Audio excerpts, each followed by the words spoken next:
Good afternoon, everybody. This is Tony, the Geeky Agent from RE/MAX here in Hamilton, Ontario, Canada, actually in Binbrook, Ontario, where it decided to snow today, again. Because, we haven't had enough snow this year, so why not, right? So I am coming to you here live from Binbrook, and I am going to be chatting with a good friend of mine, Melanie Galea, who I love to call Mel, although she hates it, so no, call her Mel. You can hear her laughing in the background already. So never call her Mel. I've been told this many, many times. So I don't. Melanie Galea from Fort McMurray, Alberta. She's an amazing human being in general, but she is a good friend and colleague, RE/MAX Realtor out in Fort McMurray. She's heavily involved in social media, video, Instagram, Facebook Live, all this kind of stuff. She's spoken at the RE/MAX R4 conference, doing our video bootcamp session there. So she's very experienced and relied upon for advice as far as things like social media marketing and video and all that sort of stuff. So she's got tons of stories to tell. She was involved, she was in Fort McMurray during the wildfires, so she became a sort of resource there because she broadcast Facebook Live, a lot of stuff as it was happening. So people tuned in to see her there, so she's got that. And she focuses on her community very, very heavily, more than most people that I've seen online, and her Discover Fort McMurray series that you can find on YouTube and various other places as well, featuring local businesses, what's happening in the community, and all that sort of stuff. So without further ado, I am going to see if my computer is cooperating today, and hopefully, here we go. And there's Melanie. Melanie, how are you today? I'm great today. Thank you so much, Tony, for having me on. And, when I listened to the intro, I was like, I did that. Oh, he's talking about me. So, virtual pat in the back. There you go. Well, I guess so, right? So sometimes you don't always realize all the stuff that you do, and you just do. I just do. So it's sometimes it's good to just kind of stop and reflect and say, hey, you do use your superpowers for good. Yeah, absolutely. I mean, I know I've had this conversation with people before, and it's one of those weird things where things just sort of build up and catch up to you. Like, I look back on my own YouTube channel right now, and I've got well over 100 videos there, and I have no idea how they got there. Like, I uploaded every single one of them, but I look back and I was like, really? Like, wow, I do talk about cannolis a lot. It's just like, it's like, man, maybe I should change my approach here a little bit. But I know you've been doing this for quite a while. You're originally an Ontario girl. You come this way. So what's your, how did you, you're out from, I think, London, right? No, Oshawa. I'm a Schwa girl. Oh, you're a Schwa girl. Sorry. Somebody else I know out there is from London. I know a few people in Fort McMurray. Jennifer Evelyn is from Oshawa. Yes, she's there too. But I know some people in Fort McMurray that are originally from out this way. I haven't talked to them in a while, but they're from London too. So I get you all mixed up. But you're from the Schwa. So how does a girl from the Schwa end up in Fort McMurray? Let's start there. Like, how did that come about? I moved for love. I'm just not in it with him anymore, but we're still super good friends. And if I hadn't moved here for that relationship, I wouldn't be a realtor. I wouldn't have what I have. I wouldn't be doing what I'm doing. So, everything happens for a reason. And, I'm grateful to be able to say that he and I are still friends. But most people move to Fort McMurray for one of two reasons, for love or for money. So I moved for love. And I know a few people that basically are out in the oil patch, I guess, is what a lot of people think of it that way. So a lot of people move that way for work, especially out from the East Coast. A lot of people from Newfoundland and out that way, I know, move out that way. How does that work, I guess? Like, what is life in Fort McMurray like? Is it a lot of people coming and going for work? Or a lot of people get there and set down roots there for long term? Like, what's the community like in Fort McMurray? I'd say it's very, very multicultural. I think that's the first thing that would surprise people. The second thing is I had to learn how to speak Newfoundlandese because it definitely is the second capital of Newfoundland here in Fort McMurray. So, a little saying is like, yes, bye, go pound sand, totally flipping ourselves. Oh, totally, right? So if you're a fan of Letterkenny and you like Dan, then you'll understand how some people talk. But salt of the earth people, that's one of the things I love about Fort McMurray is the people. And the resiliency, and we're going to get into that, I know, because you've got some things planned for us to talk about, but the resiliency of the city, the support, if someone needs something, that's one of the things I love about here is that the community, certainly supports each other. So, having said that, truly it is a multicultural society. I think CBC was here for a day. I think it was like after the fire. Yeah, it was after the fire. They did this whole day, and I think that there was a stat that there's only over 80 different countries represented here in Canada, or here in Fort McMurray. So I think that's something that might really, really surprise people. Yeah, I would think so. You wouldn't think that at all. I mean, I think you think of trees, and you think of, the oil patch out there, and all that sort of the oil sands out in Alberta and that sort of thing. You don't really consider it to be as metropolitan, I guess, or as cosmopolitan, with all the different people coming in from all over the world, and that adding all those different kinds of, basically adding all their different kinds of culture to that one area, that big melting potish type stuff. It truly is. Yeah, it is. It's a melting pot for sure. Metropolitan, can't quite call it a metropolitan. We're pretty small. We're about, we're probably about 65 to 70,000 people here. So, and we're about, for those that don't know where Fort McMurray is, we're about a 5-hour drive north of Edmonton and 8 hours north of Calgary. So, we're a ways north. The great thing about the city, though, is that in the summers, the long summer days, we could get off at tea time at 6 o'clock and at the height of the summer and get a full round of golf in, which is my second home. So. Yeah, I was going to bring that up too. I mean, golf. I mean, if anybody's following Melanie's social feed, whether it's on Instagram or Facebook or anywhere, golf is a big part of it. Golf and wine on the course. There you go. Yeah. That seems to be the golf big and wine. Yes, absolutely. How did the passion for golf come about? Like, is that a lifelong thing? Is it more recent since real estate started, or how did that come about? It would have started definitely with my ex. He is now a golf pro, so he'd always had a huge passion for golf. So if I was going to have any kind of relationship with him, but I was already a golfer before we met. So I wasn't a good golfer. I had a yard sale set of clubs. So, but I think one of the things that I liked about golf so much, I joined the ladies league right away so that I could get to know people and have some of my own friends. And that's how I have my core group of friends, and I've gotten a lot of business out of being with the golf course too. And last year, oh my goodness, I had so much fun. I was title sponsor of the Ladies Night Golf, and with the head pro at the time, we were doing weekly golf tips. So if you go to Discover Fort McMurray on YouTube or on Facebook, you'll see some very, very fun videos with myself and Jason Bond, just giving some great tips. And video has been certainly a journey. I never expected to be doing golf tips or, videoing my cats or whatever else. So when I first started, it literally is 5 years ago, March 31st, that I started doing video. So, okay, where do you want to go next? No, I mean, that's basically, I know you focus on the community a lot, so at some point you created Discover Fort McMurray. So you're very involved in the community, and then video has just kind of been it seems like an outreach of that. It's just kind of using the tools available to you there to really focus on the different businesses in the community, the things that are happening, like the girls' golf, the women's golf club, league, I'm not sure what you call it, and all that sort of stuff. So how is it, or why did you decide to sort of started using video? Because 5 years ago, YouTube's only been around for about 10. So 5 years ago, video for most people was still really new. As far as the tools were concerned, I think we were just starting to get real high-speed internet at home and that sort of thing. So how did that idea come about, and why, why video? That's number one. And what were some of the challenges, maybe, especially back then, just getting started and really getting into it?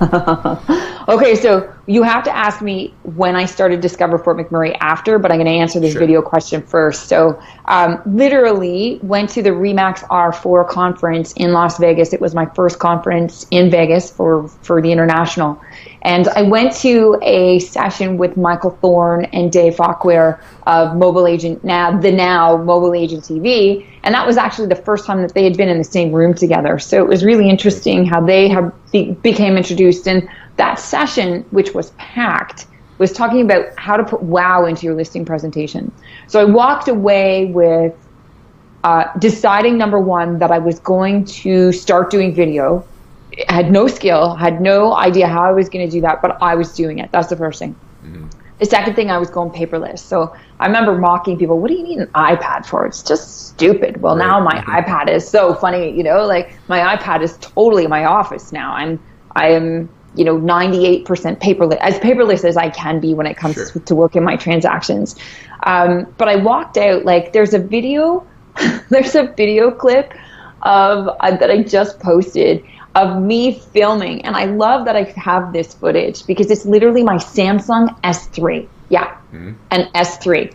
And it's MacGyvered with hair ties to the tripod, no microphone, nothing for my very first video. Like the sound is awful. Oh my goodness, it's so bad. But the videos that I were doing were better than anyone that was doing anything at the time, which was no one. Exactly. Which was no one, right? So, you know, the first week, it sucked. It sucked. Like editing the first video, there was crying, there was wine drinking, there was frustration. You know, it literally took me a week because I was trying to learn iMovie. I was trying to make it good and then learning how to use some of these features. And it was my first one, right? So from there, I was hooked because the clients were so excited and so happy about it. It's definitely one of the things I'm well known for. Lots of times people are, you know, when I walk into a listing presentation, people already know who I am a majority of the time. So that makes things really easier. They get to know me. They know whether they want to work with me or not, which is awesome because if they don't, they're not picking up the phone, which is great because and they want to work with someone that they jive with, right? Yeah, and there's more than enough for everybody. So yeah, the first, I started literally with my phone, then I started videoing with my iPad, and then I grew from my iPad to a Canon T3i, and then from iMovie to ScreenFlow. You know, there's been an evolution to having an editor to now I have a videographer and editor. So it's absolutely been an evolution, and it's literally in the last 2 months with the videographer. And I'm so excited about that because we're starting to do lifestyle video now, and including some of the businesses in the town, because people don't just move to a city for the house. No, they move to the city because of what the amenities are there and some of the other things that the community offers. So my Robbie Picard is my Robbie Picard Media is who I hired, and Robbie came up with this idea, and I was like, I can't believe I didn't think of that myself sooner. Anyways, you know, you just get so tunnel vision, right? And so it has been a game changer adding video to my business. Oh, for sure, and I agree. I think we've discussed it here before, and I know I've discussed it with a lot of realtor friends of mine and other people too. It's that essentially that digital business card for you, right? So like you're out there, people have already seen you. I'm at the point where in this community here, I can go out and there's enough people that'll see me at the grocery store and be like, "Hey, you're that geek guy." Whatever. Or I'll get messages at the office not asking for Tony, they're asking for that geek realtor guy, right? So they know who it is because they've been watching the videos and stuff. Right. But like you said, it kind of for any business really, it does that introduction for you, so people already know who you are and they've already decided whether they want to work with you or not, right? So they're not calling you out and you're getting there and then you're spending a half an hour trying to convince them, which probably isn't going to work, and then just leaving, you know, having wasted that time. And my thing is, like you said, there's plenty of business for everybody. I don't need to be everybody's realtor. Like I'm just, you know, I want to work with the people who want to work with me, the people who jive with me and who kind of appreciate what I can do. So yeah, if people look at me and they're watching me here, they watch me with some like this t-shirt or a comic book t-shirt on, and that really puts them off and makes them think that I'm not the guy who can sell their house because of that. Right. Okay, right. I'm cool with that. Like, you know, we'll move on. We'll find somebody else, right? Yeah. But yeah, I do agree. I love focusing on the community. I'm doing it more and more myself. I'm kind of been doing market reports and been talking to people in the community and stuff. How did you? I know Michael Thorne's a big part of that. Michael and Jesse, when they're with their video boot camp as well, they do the 30 and 30 was like one of the things that they really pushed. I know you kind of grabbed onto it right away. How did you start doing that and I guess get in touch with all the local businesses? What kind of reaction did you have from them? Like, okay, so one sec before we go into that. The other thing about doing video, especially videos for your listings, our jobs is to get the home sold and in as many mediums as possible. And sometimes pictures just don't do the house justice. It just doesn't. So having a bigger campaign than just relying on the pictures, but visual is so important. I think it's absolutely necessary to mar the two things. So moving on to the next, how did I get started? I actually did my first 30 and 30 in November of 2015. Oh, and there is Miss Jules. Okay. I knew she'd make an appearance at some point in time. So I, sorry, distraction. So I did 30 videos in 30 days. The way I started was that I started with businesses and people that I knew. So that was really easy. Like, so there was like 7 or 8 businesses right there. And then I asked them who else should be included. And by the end of it, it was really easy. There was only one business that was like, yeah, I'm not sure. We'll see. And we talked, and then I showed him what I was up to, and now Troy from Live, because his protection is just like, there's been so much bad press about Fort McMurray and the oil sands, and like, you know, I could go on a tangent about that, but really what we do and what we have here is needed, quite frankly, you know, and people can, and I'm just going to leave it at that because I could go on and on. So that I did the 30 videos in 30 days. I met Jesse later than doing the 30 and 30. I did that more from Mobile Agent TV. Right. And then 2016, so this is how Discover Fort McMurray got started. Mm-hmm. I was literally, I just had it was such a beautiful April. Like this time in 2016, we were literally like at the driving range already, you know, like it was crazy. It was super warm. So I was thinking of all these ideas. So Discover Fort McMurray came along, and I had an opportunity to get an app. So I also have an app for the local businesses called Discover Fort McMurray.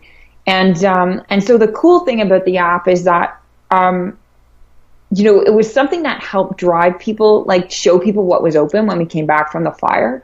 But so the May 1st, I was videoing the introduction on the steps of City Hall. And there were water bombers, because the fire didn't just start on May the 3rd, which was evacuation day. The water bombers were literally going over, and I remember having chats with like Valerie Garcia and Jesse and Michael, and Valerie's family is from Fort St. John. She's like, you know what, this stuff happens all the time. I'm sure you're going to be fine. I'm like, my gut's telling me I can't start this yet. So I'm really glad that I listened to my gut, because it was literally 2 days later. Like the very last thing that I was doing the day of the evacuation, I was filming at Nerdvana. Yeah. So I have a special place, you know, Ashley and I definitely have a special sort of connection from Nerdvana about that place. And so it was like, you didn't have a lot of time, right? You certainly didn't have a lot of time to do things. So when I came back, it was about letting people know what businesses were open, because I was literally going to be doing a 30 and 30 starting in May. And it just got put on hold. And then it still stayed on hold. Like I didn't even land up doing the 30 days. I think maybe I did 10 days in a row or something. Sure. But people were so busy rebuilding that, and businesses, they didn't have time. So the one thing that I could do is like, let me know when you're open and I'll repost it. Let me know when you're open, I'll repost it. Yeah. And just trying to get the message out there that way. You showed a little Nerdvana. Aw. Okay, I was, yeah, that's like, that's going to make me cry a little bit. So that was one of the, you know, her and I in that episode, we talk about that, you know, we were the last people that we really saw before we landed up leaving that day. So, great little comic book store here. Tony, you would love this place. Absolutely love it. Yeah, that's why I put it there. So, Discover Fort McMurray is definitely one of my passions. You know, getting people, there's nothing drives me more crazy. Well, I didn't know that was here. Well, I didn't know that was here. And that's a conversation that I want to interrupt, because there's so many great businesses here in town and great business owners. And there's even more so, there's a strong component of successful women entrepreneurs in this town. That part absolutely blows me away. Absolutely blows me away.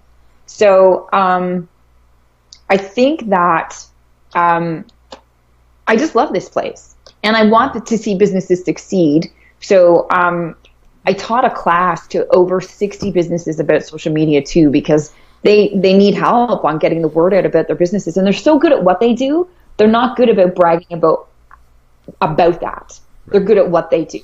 And businesses have to be a brand nowadays. I listen to Gary Vaynerchuk every day. And he's like, you're a brand. You got to story tell.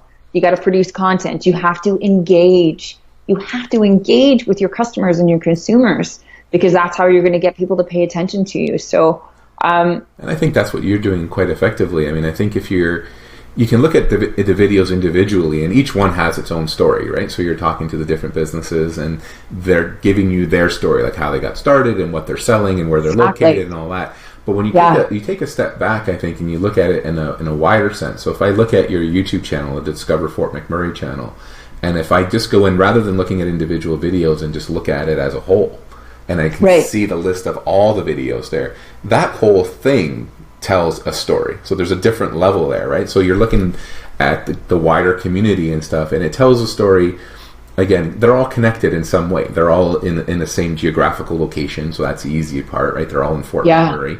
But they're all, like you said, mostly entrepreneurs starting their own little small businesses like Nerdvana and that sort of thing. Things that are happening. And then it tells your story, because I think, I get a better sense of who you are when I take that step back and I look at that, and then I look at your Facebook page and I look at what's happening on Instagram, and I get a sense of who you are, because I can see that you're passionate about Fort McMurray and what's happening there. And again, with the wildfires and all that sort of stuff, obviously that's a very personal story. But when you put that into the larger whole, and the fact that you're willing to share that publicly, I think creates your brand, if you really want to think of it that way. But it really just tells your story.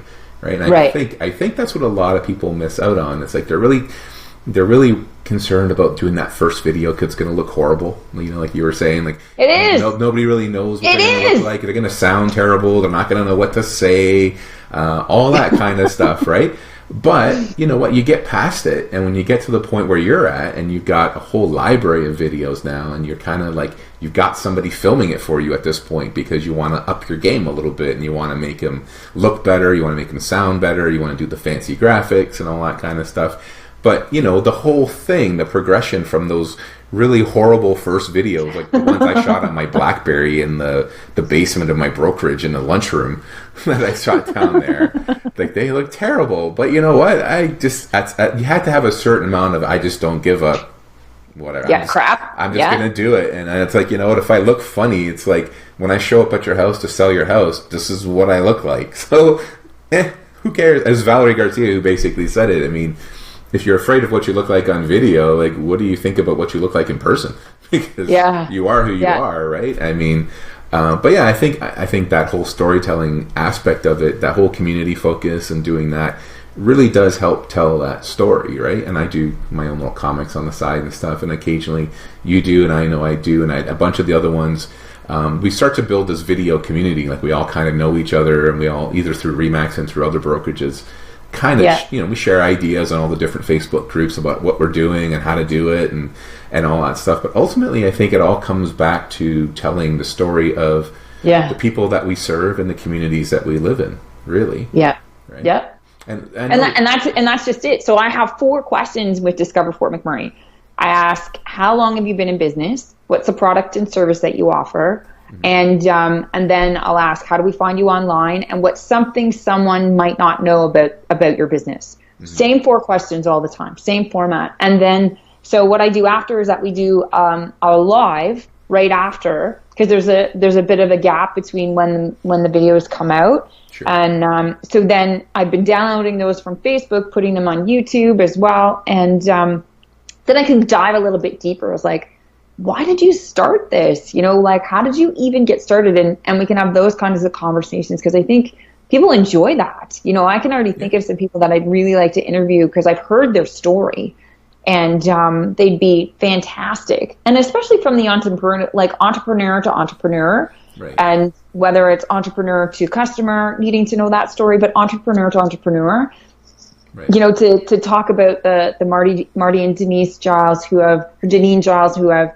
they went through some hard times. They own the Ford dealership here, and what they started with and what they've accomplished now. They've got 3 dealerships within the province, and they're doing amazing. But they ate dirt for a while, so it's incredible to me to watch the inspirations in our own community and get those stories out too. Yeah. So I'm gonna show a little bit of your story here. I'm gonna put these videos back up, so hopefully you don't cry. But, so here's your shop YMM, your little hashtag iShopYMM app. Oh, I love that. Delay. And there's Jules, the cat.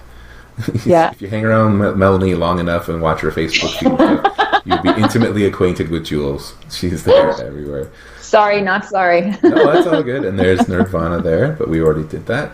And here's a little quick little video clip of you on the bridge there, welcoming everybody back after the wildfires. So kind of let that play. I got a hugging hall pass on that one, so that's the one where I'm hugging every single firefighter. Yeah. Hugging. I can't see it on the feed yet, but I don't think it came up, Tony, because I don't see any of it yet. I just see me. Yeah, here it comes. Wait for it. It's coming. So there it is. There's your flag. There's that. Yeah. There we go. So yeah, it was. I think the most emotional piece was actually doing. I do not like doing video while driving. That drives me crazy when people do that. So if you're doing it, please stop doing it. The only time that I've ever done it is when I was driving back into town for the first time, and I got to see this bridge and see the firefighters on the bridge. Like, I was in tears watching that, and just, what those guys did. There's lots of them that lost their own homes while they're exhausted. Absolutely exhausted. Absolutely. And they did the best that they could, so just wanted to really be able to go out and say thank you to them. And it was the worst day ever. The hugging hall pass I got. So that was certainly a very, very emotional day. That would have been the first night I was back, for sure. That would have been June 1st. So not everybody was allowed back yet. The city was sectioned off on who could come back. Right. At what time, and the section of town that I was living in at the time, it was first. So. Oh, and then we got Jules in there for you. So we did the video there. There's Jules. We finally got her live now. And awesome. Your iShopYMM. So the hashtag iShopYMM obviously is Fort McMurray, is the airport code for Fort McMurray. How did that come about? That's part of the app that you have and that you're working on, or is that just somebody generally? Because here we have hashtag Hamont for Hamilton, Ontario, and that's just more of a general thing for just to promote the city. So anybody talking about the city, whether it's real estate or just commerce or stores or whatever, they just use that hashtag, right? So how did this one come about? Is it yours? Is it something that was already happening there? Or? No, it was mine. I birthed that one. So it's the Discover Fort McMurray colors. And so what happened is in November, December, there was a bunch of people that did a shop local initiative, like a Moonlight Madness, not a Midnight Madness, but a Moonlight Madness.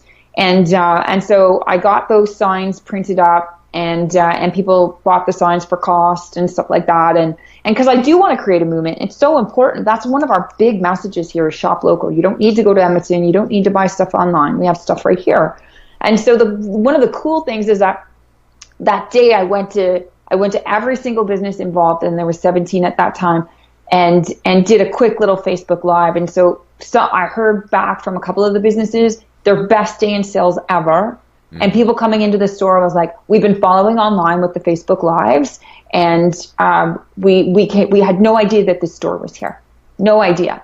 So, that was a big part of it. So now, like, I know that the city's going to be putting a big push to also to have a shop local initiative this summer. And so at the Chamber of Commerce, I sort of was like, dude, I already started it. Yeah. to the mayor. Where have you been? Yeah, dude, I already started.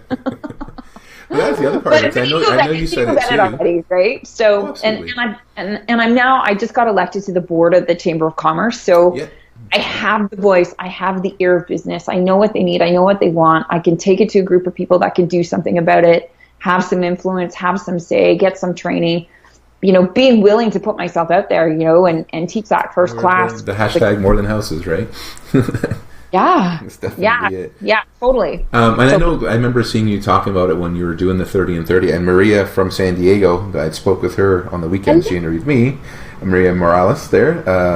She's asking to explain the 30 and 30. So I know you've done it. So basically, it's 30 businesses in 30 days, or 30 videos in 30 days, pretty much focusing on your community. But I know that I remember you speaking when you did it, the reaction that you got from the businesses, because then they started to share the videos and promote themselves, and then they started to share the videos that you were doing for the other businesses, and so you get that social effect, that compounding friend relationship where you just get things just spiraling and essentially going viral as people spread that. So what kind of reactions did you get, like you say, after you do the video? Then you post a video and you go back to the business a week later, 2 weeks later. What sort of reaction were you getting from them at that point? Well, they certainly loved it, and they all benefited from it. You know, that's the best thing. You know, doing a 30 and 30, I would not edit one video per day. I would say get yourself a week ahead, or maybe even 2 weeks ahead, so that you have time to mow it along. And then really, so I use BombBomb Video a lot. And so some of the things that I do is I really get people together, and I get them like prepared beforehand. It's like, okay, your video's up now. Okay, your video's coming. I'm going to ask you 4 questions. Send me pictures. Send me as much stuff as you can, because I want to make it easy for my video editor too to take care of things. Now, the other thing is like pushing more for those businesses to support each other more. And that was one of the things when we did the Moonlight Madness. There were 17 of us, so it was a little bit more manageable to do that. But still, I think, you know, if those businesses had taken my class, all of them, I think that they would have really even gotten to a deeper level, the power and the need of the engagement. The challenge was that they were so busy that day, they didn't have time to engage. So it's almost like they needed to have someone dedicated for themselves to keep up with that engagement, or maybe we needed to hire someone for the day to like be on social somewhere so that they could answer everything and get everything answered all at one time. And I think Hootsuite would probably be a really great way for someone to be able to do that. But it still turned out really well. You know, for the effort that we did put in, you know, to hear the radio station was awesome, 2 of them, about getting us on and having me talk about it. And it's been pretty cool. So then you might walk down the street and people are like, "Hey, I see you on YouTube. I see your ads all the time." I'm like, "Sorry, not sorry. You don't get to pay. You don't get YouTube for free. You know, like I paid to be there." So exactly, yeah. And it does. Like, I have to touch on what you said there. It does tend to grow, right? Like, so you do get to the point where, you know, you're starting off and you're doing your own little videos. Like I'm just doing here. I've got a laptop and a webcam and a microphone, that kind of thing. I should probably bring the microphone closer so you can actually hear me. But you start doing that, and then you start upping the production values, and you start getting involved in a lot of stuff. So you do end up, I think, if you really start to get busy, you do end up hiring assistants. You hire videographers and stuff. Because especially for us, man, at the end of the day, we're real estate agents. We're realtors. Yes. So we have That's clients. what I say. I sell real estate full time, you know. Yeah. So I mean, the videos are fantastic, and it allows us to be engaged with the community, and it allows us to focus on what we're doing. It allows us to promote our clients' listings, you know, to get as many eyeballs on it as possible, so we can get buyers out there and let them know what's for sale and all that kind of stuff. But at the end of the day, we have to, you know, actually deal with clients and talk to clients and stuff. Yes. So we can't necessarily spend 24 hours a day editing video and stuff. So we do. So you mentioned that you've moved on to, like, you have a videographer now that does that for you. I know Jesse Peters has had one for quite a while now, like edits and posts his video. For myself, I do this on my own, but I know my listing videos, I outsource all that stuff because I just don't have the time or the skill. I don't have, you know, I'm a big believer in hiring professionals.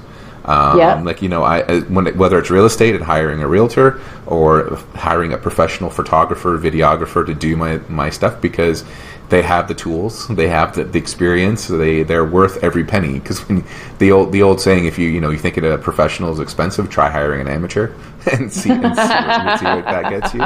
That kind of thing. So I really have a firm belief in that, and I know, like I said, we just tend to grow. So I know you've grown out, and you're starting to do like Instagram stories. Is the sort of area that you're moving into? A lot of realtors are kind of moving that way. Instagram itself is growing quite rapidly as part of Facebook. That it's so tightly connected to Facebook. What's the idea behind that there? Like, what's happening on Instagram that's drawing you there, and what are you doing there that people should know or you should be interested in? What I love about Instagram now, like, especially after learning so much about Insta stories, that I can get in front of more unique people faster than I was before. I think this is what hooked me initially, because I kind of didn't know what I was doing yet, and I just filmed a coming soon on one of my properties, and it's literally within the last month that I've really decided I'm diving deep into Instagram. And so did a coming soon ad. Agent saw it. She messaged me. She's like, "Where is that house?" So I told her. She landed up coming for an appointment then with a coming soon ad, not on Instagram, but on Facebook, like a dark post. Got 2 more showings. So, and then a second showing. I had 4 showings and an offer before the house even hit the market. So that's Monday. Tuesday it hits the market. An agent wanted to book it Friday or Saturday, and I was like, "Girl, you can't wait that long." So I sent her a copy of the listing video, and she ended up booking a later appointment that night. Next thing I know, I've got my clients into multiple offers, and the house is sold. Yeah. That was sold. Like it's I've never seen that happen. So I was instantly hooked. So then the next house that I did a coming soon and got another appointment booked with just, and you wouldn't think that having other agents in your city is worthwhile. I didn't think so. You know, I didn't really care. But now I'm just like, oh, okay, well maybe there's something to this. So, I'm just throwing, you know what, I'm just throwing spaghetti at the wall and just going with it. And I think the other thing I like about Instagram stories is that it's fun. So if I see something, like I did a poll the other day, like toilet paper over or under, you know, like there was like an appliance. Do you know what an appliance garage is? Have you ever heard that? I do know what that is. I've only ever seen one. Now I know. I think I've only ever seen one.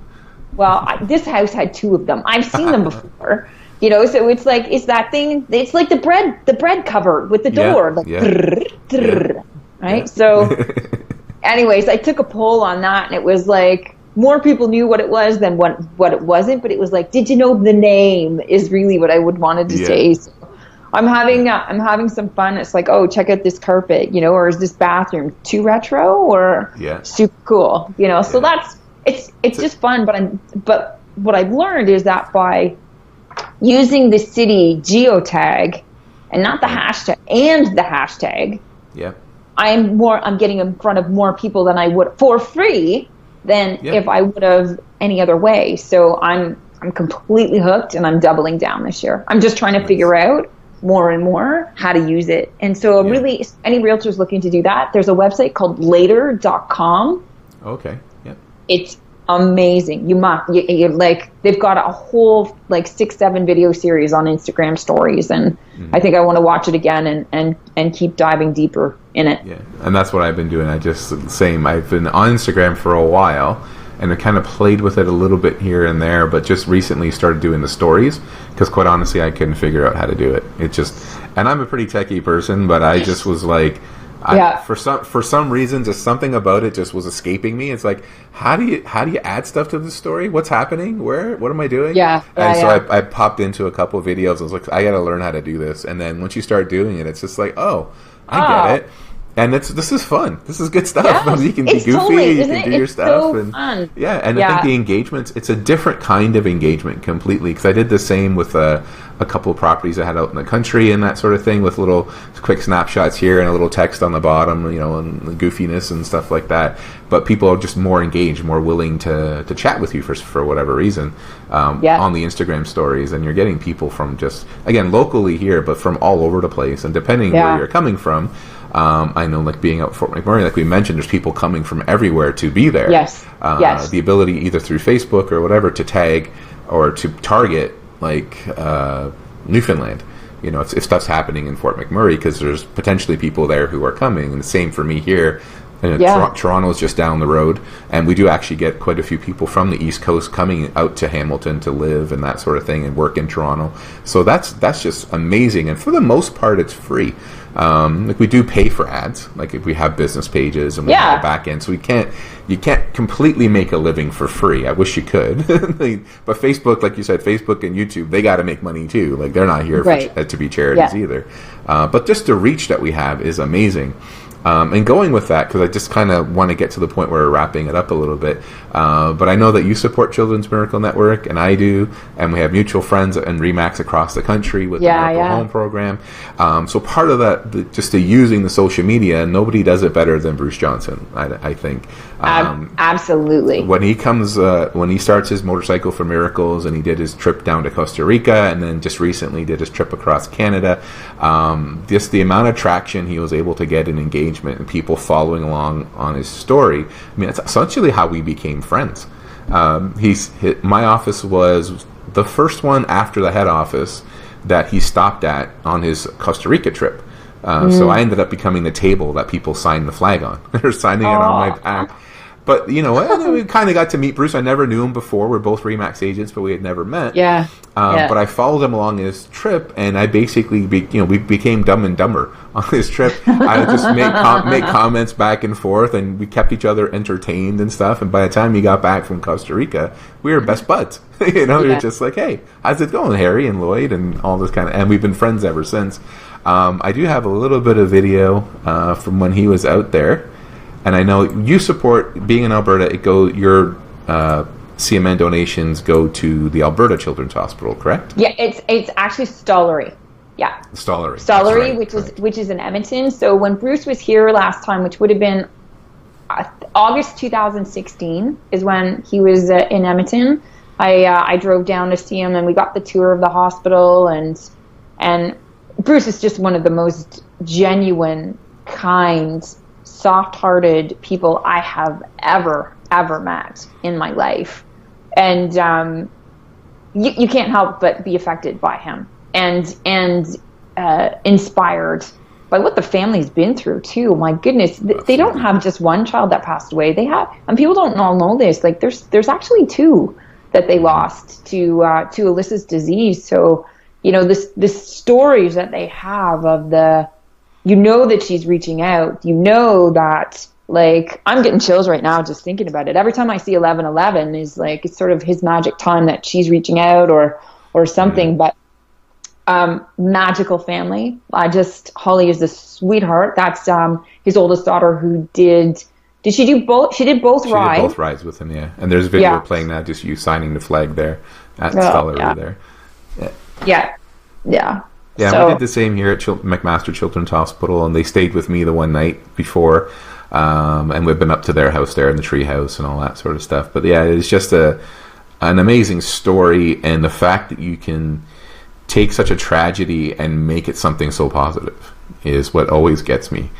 You have to wonder, is that why it happened? You know what I mean? Like, is that why it happened to them? So this whole like, some ways, like, yes, it's been so painful, but the magic of the relationships that they have now as a family within each other, like to each other, but also across North America, the relationships that they've garnered and they have, and the love, globally, and it's like, globally. I mean, they know, and then Bruce is very involved, just REMAX wise in general. Bruce is the most red, white, and blue REMAX type person you'll ever know. I mean, I know that REMAX has supported him and his journeys and stuff, so I know he's eternally grateful for that, and he's done an amazing job for them. I mean, you can't get a better ambassador. He's watching, he's crying right now. Oh, I'm sure he is, yeah.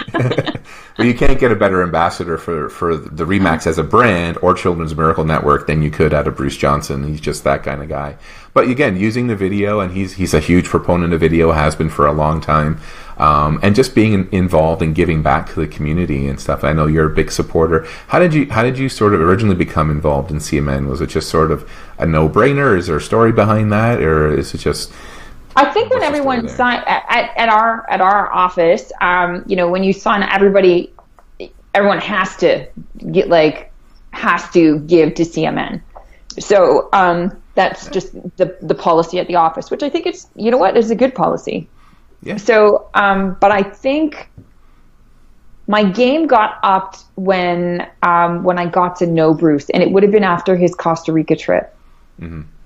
Yeah, for sure. And then when I saw him in Edmonton, yeah, absolutely. You know, he's just the kindest. He'll cry like that. I love it about him. I love it about him. He's so sweet. Yeah, they're a great family, and like I said, just amazing ambassadors for pretty much anything. Once they're in, they're all in. So I mean, that's you can't ask for anything more than that. So yeah, I mean, I think that's it for us. I don't know. We've been here for about an hour or so, unless we want to chat about anything else. I like your cat. She's cute. Isn't she cute? She's lovely. My dog would attack her, but that's fine. My little chihuahua bouncing around here. My cat would hold her own, let me tell you. Oh, we dog sit for my best friend once in a while, and the cat, like, she stalks the dog and torments him. She was born with a stir stick. She likes to torture the dog. There you go. Well, she sounds tough like you, so there you go. I'll give you that. I love talking to you. I do. It's always a great time. I mean, we first got to really sit down and chat in Vegas last year after the REMAX conference ended. We had the awesome chance to have dinner. Thank you so much. And so really get to know each Charlie other. Palmer's. Oh my God, it's so good. If in Vegas, you have to go to Charlie Palmer's. And ask for the cut of the week. It is unbelievable food. Well, the dinner special, if I remember, was it like $60 US or something for steak dinner and as much wine as you could possibly drink. And it was all good. It was not like the cheap amazing stuff. Food. It was good food, good wine, good awesome company. Of course, it was an amazing night. I really appreciated getting to know you better here. And hopefully, everybody else had that little chance there. I'm just kind of looking through all the comments there. It's all pretty awesome. It's all, you're awesome and you're amazing. Michelle thinks you're fabulous. So there you go, Michelle Belisari. So there you go. And I tend to agree. I think you're awesome. You're amazing. I look forward to just following along at Discover Fort McMurray and everything else that you're doing. And hopefully we get a chance to chat again one day up here or in person. Or I'm sure we'll meet up again at some conference somewhere. Somewhere. Awesome. Well, thanks, Melanie. I hope you have an awesome day. And then we'll chat soon. I just got to figure out how to get you out of here so you can go scratch your butt and stuff. Take care. That's a great way to end it. That was my friend Melanie Galea from Fort McMurray, from REMAX La Piche in Fort McMurray. If you're ever interested in anything out in Fort McMurray, she is definitely the person to talk to out there. Thank you, everybody, for tuning in. I know it's been a little bit longer interview. It's been a while, but hopefully we can get to do this every Friday. Next week, I do have some more people, so stay tuned. I have Jessica Hellard from Kingston, Ontario. She'll be talking about her business out in Kingston, Ontario, what's happening in Kingston, and her involvement in the animal rescue in Kingston. So we'll get her story there. So tune in next Friday for that. Again, thank you for tuning in here. This has been REMAX Geek TV, or at least my version of it. I do appreciate you all tuning in. If you are looking for me online, you can find me at Facebook, YouTube, and Instagram. Also on Snapchat, Twitter, Pinterest, and Tumblr, but most of my content is on Facebook, YouTube, and Instagram. If you do want to contact me directly, you can text me at 289-237-9896. You email me, Tony@thegeekyagent.com, and you can also visit my website at thegeekyagent.com or hamiltonlifestylesearch.com if you are looking for a home in the Hamilton area. So thank you again, everybody, for tuning in. I really do appreciate your support here. If you're watching me on YouTube, go find the subscribe button, click on the subscribe button so you can know when we'll be live next. And stay warm. It's still a little bit snowy and wet and damp. Today is the first day of the Spring Home and Garden Show. Coincidentally, ironically enough. So I will be there on Sunday, but REMAX Escarpment is hosting the Spring Home and Garden Show at the Canadian Warplane Heritage Museum here in Hamilton, specifically in Mount Hope, just down the road that way, right by where the airport is here in Hamilton. So come on in the weekend. We've got tons of vendors there, everything from hot tubs and water beds and gardening supplies, new kitchens and tile, all kinds of things for your home. Plus we have us, REMAX, there. We have 3 different booths there, and a main stage where a lot of stars from HGTV and City TV, like Frankie Flowers, the weatherman / gardening guy from City TV, will be there on Sunday chatting on the stage. If you have a VIP pass, or if you need one, please get in touch with me. I'd be happy to give you free access to the party. You get the VIP pass, you get wine tasting, you get a free coat check, priority entrance, priority seating by the stage, and a whole bunch of other things. So come out this weekend. I hope to see you there. Until next time, I am Tony the Geeky Agent. I love you all to death, and until next time, I'll talk to you soon. Bye for now.